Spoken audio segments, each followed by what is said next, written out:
A new era of sports car racing starts now. IMSA GTP, Grand Touring Prototype. A new technology sandbox for car manufacturers. Big names making big investments. This is going to be a combination of hybrid and gas-powered technology, and we're going to go racing with some of the biggest names in the sport. Prototype sports cars designed for 24 hours of racing on new state-of-the-art tire compounds by Michelin and all-new hybrid electric propulsion. 2 official testing sessions lead into the 2023 season. One at Daytona International Speedway, the other at Michelin Raceway Road Atlanta. These are brand new cars. Teams must find their weakest links and eliminate them. It's the same problem that we've been having all day. There are going to be teams that are going to be pushing so hard, and we're going to see mistakes. A setback now could jeopardize their chances. And of course, teams must keep an eye on the competition. BMW, coming into the Daytona test with the least runtime, the BMW M Hybrid V8 shows promise, but has the most to prove. Acura, a championship win last season, means nothing now as it enters the new GTP era. Cadillac, with 2 teams running 3 v-lmdh racing cars, Cadillac is bringing extra heat to Daytona. Porsche, whatever the opposite of underdog is, that's Porsche right now. The roots of IMSA GTP reach back to a pivotal era in American sports car racing. To get to GTP today, you have to look back at IMSA's rich history. IMSA GTP 1.0, an innovative prototype formula inspired a movement. A stunning lineup of drivers, manufacturers, and teams, fierce competitors, and legendary on-track battles. With the return of IMSA GTP, history will again be written as contenders square off in anticipation of their first flag drop at Daytona. It's a special moment for our sport. It's a special moment for all the automakers that are competing. And I think in the end, it's a special moment for our fans.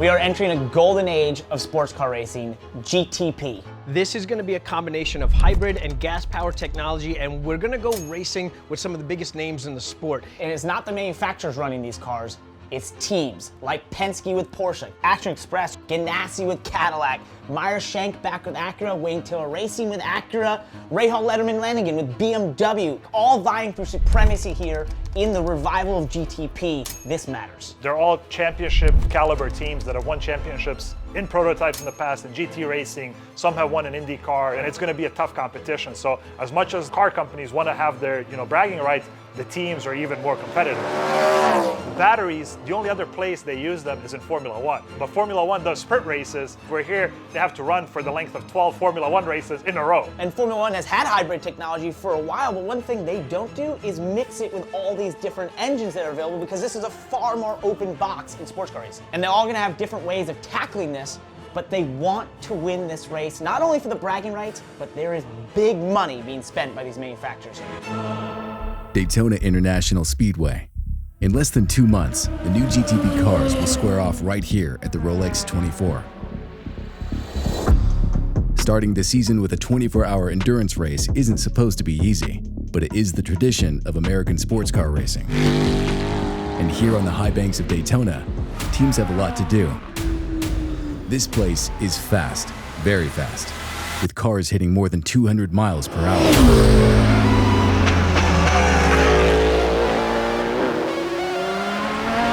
The Daytona test is mandatory for all teams, and their development programs are intense.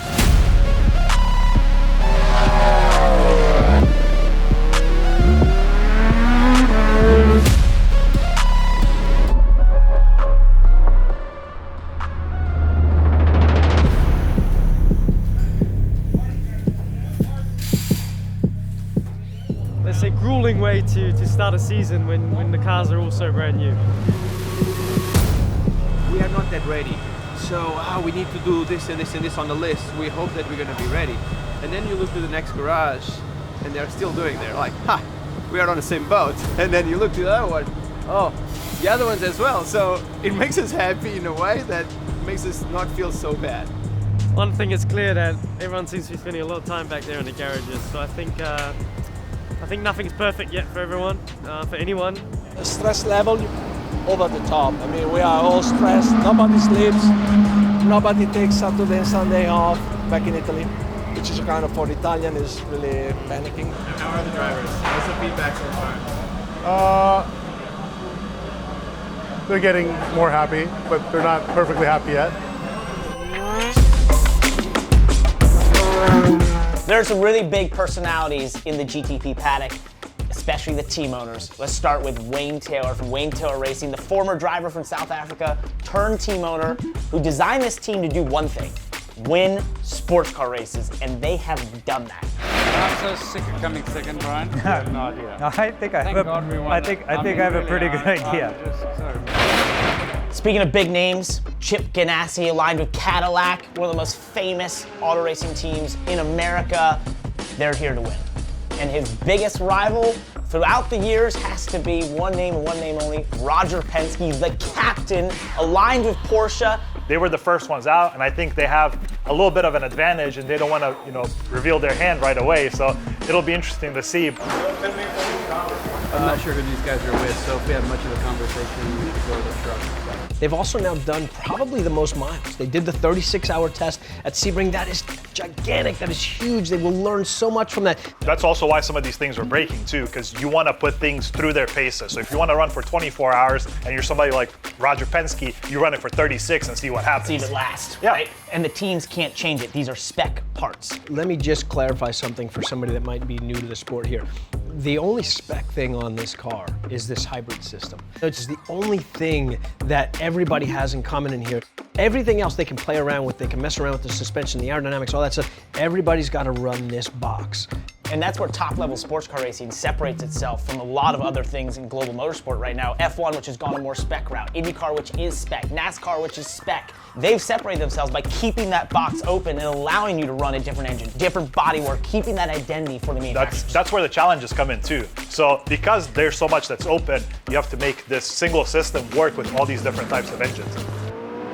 So they're all shared, but because it comes from a single supplier, there have been supply issues. Absolutely. That's just like anything else in the world right now. Supply chains, there are issues, and there are people from suppliers flying into tests with parts and pieces in their luggage. Another thing they have to run that's the same is tires, and they're getting less of them than in years past, which means tire management is going to be huge. That is going to be a very sore spot among the drivers. Drivers love new tires every time they go out, and when you get to a point where you have to manage a tire, you're really going to rely on how great that tire is. So the Michelins that they're bringing to Daytona is different from anything that they brought in years past. Getting that power to the ground at Daytona, which could easily be 30-degree, 2 a.m. night stints where you pull out and it's really easy to spin those tires, that's going to be a challenge for teams and drivers and engineering to get that quick. Rewind to November 2022, Michelin Raceway Road, Atlanta. 16 weeks until the Rolex 24. A vital shakedown test for all the teams that showed up. Who didn't show up? Porsche. With the latest development start, BMW needs every testing lap it can get. Rear wing and engine cover up, please. It's a party. You want to come cuddle? So that's massively low. Stiff breeze is going to knock that off, let alone touching it one more time. My rear skid might be in the center section. It's actually like delaminating. I can poke that through with my finger. So have a look at it, but it's possibly a new skid situation. Cadillac leaves the pits first, coming into the Road Atlanta test with a major advantage. They're the ones to beat. Just remember, it's going to take a bit for the tires to come in here.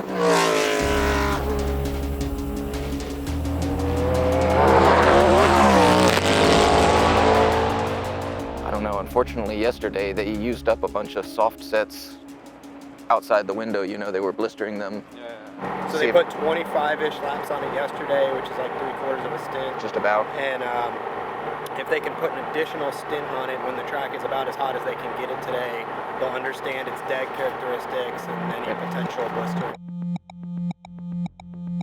When you go to somewhere like Daytona in January, you get quite a big swing in terms of what the track does, in terms of how it handles for the driver and how the tyres interact with it.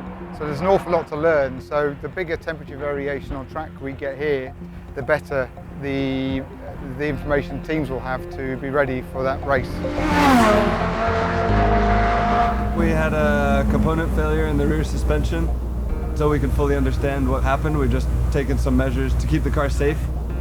We're trying not to have any additional setbacks.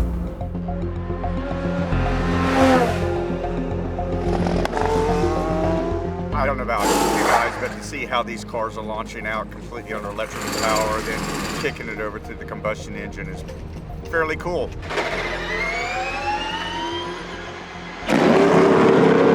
Let's go blue 6, blue 6.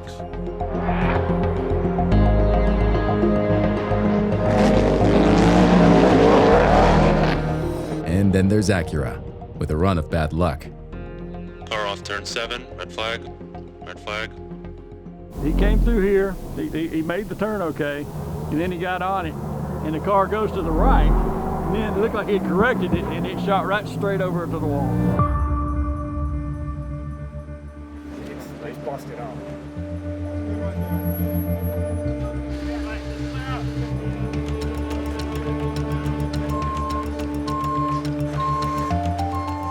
You know what happened on track with the Acura? Have you heard? I don't know, other than they crashed, and that's 2 crashes they've had now, so that's unfortunate for them, but we just got to look after our own house and do our own business.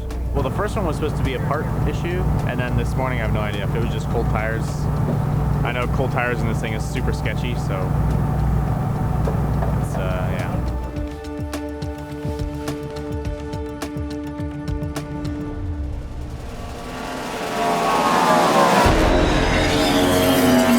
What keeps me up at night? The unknowns. Everybody here would like to think that we control everything, but the reality is we control very little.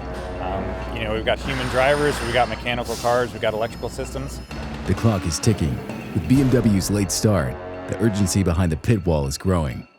Developing their first BMW hybrid electric racing car, both team and manufacturer are taking the learning curve flat out. And as the only team with a single car on track for most of the preseason testing, critical test miles are at a premium.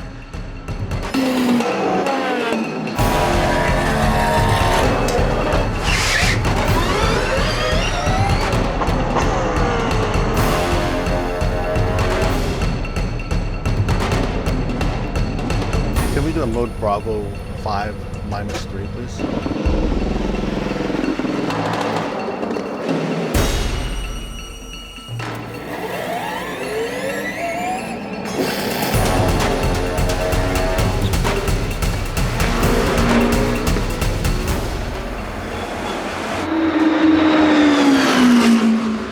Okay, well, header tank's leaking.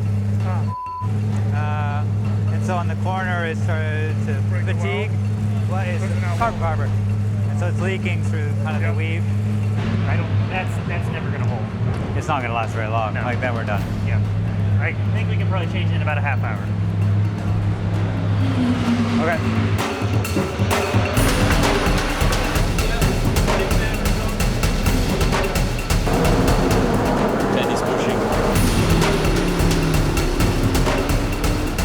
I know you want to go, but me too. Everyone wants to go.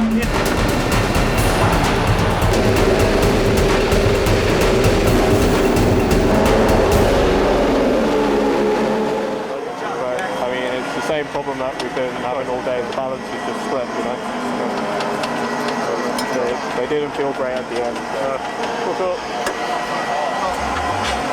It felt like the aero balance was drifting and getting worse and worse from the stick and the bus stop.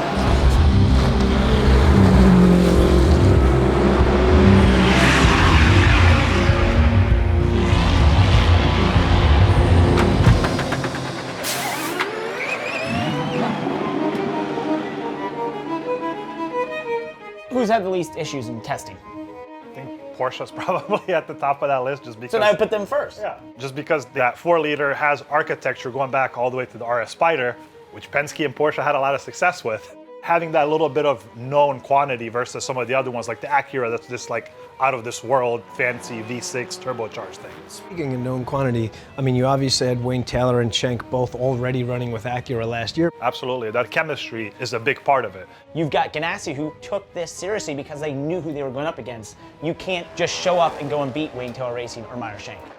So no hope for BMW. Not no hope, but it's going to be an uphill battle. It's going to be tough.